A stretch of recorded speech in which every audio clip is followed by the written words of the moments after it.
আসন্ন পবিত্র ঈদুল আজহাকে সামনে রেখে পশুর হাটকে কেন্দ্র করে বড় ধরনের ডাকাতির চেষ্টা বানচাল করেছে কুমিল্লা জেলা পুলিশ। গতকাল রাত 10টার দিকে আমাদের নিয়মিত চেকপোস্ট ছিল, যেটাকে আমরা এই ঢেলে সাজিয়েছি।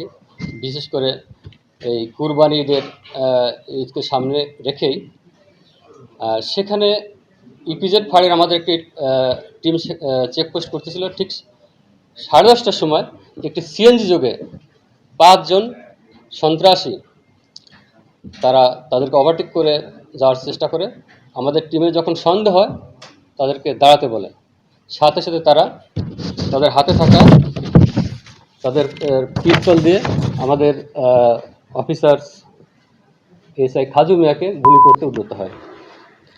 আমাদের আরেকজন ফোর্স তাকে পিছন থেকে জাপটে ধরার পরে অন্যরাও তাকে ধরে ফেলে এবং অস্ত্র তাক করা অবস্থায় আমরা তাকে অ্যারেস্ট করি।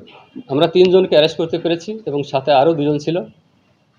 অবাক করা বিষয় হচ্ছে যে এই 3 জন সদ্য জেল থেকে তারা বের হয়েছে। তার ভিতরে 2 জন, একজন রাকিবুল হাসান রিয়াদ, একজন সোহাগ মোল্লা, গতকাল সন্ধ্যায় তারা জেল থেকে বের হয়েছে। সন্ধ্যায় বের হয়ে তার রাত্রে এই অপারেশনে বের হয়। এবং আরেকজন খায়রুল হাসান, বাড়ি শ্রীবল্লভপুর, কুমিল্লা, সে 1 মাস আগে জেল থেকে বের হয়। বাকি 2 জন যারা পলাতক আছে তাদের সম্পর্কে আমরা তথ্য নিয়েছি, তারাও সন্ত্রাসী।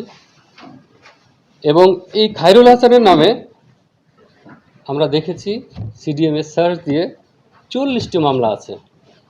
এই মামলাগুলো ডাকাতি, ছিনতাই, খুন, ধর্ষণ এবং মাদক মামলা। এবং রাকিবুল হাসান এর বাড়ি বাহুরূপা, কুমিল্লাতে, এর নামে 16টি মামলা আছে।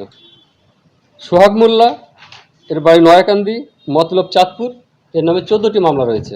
আমরা জিজ্ঞাসাবাদে জানতে পেরেছি এদের উদ্দেশ্য ছিল গরুর হাটে ডাকাতি।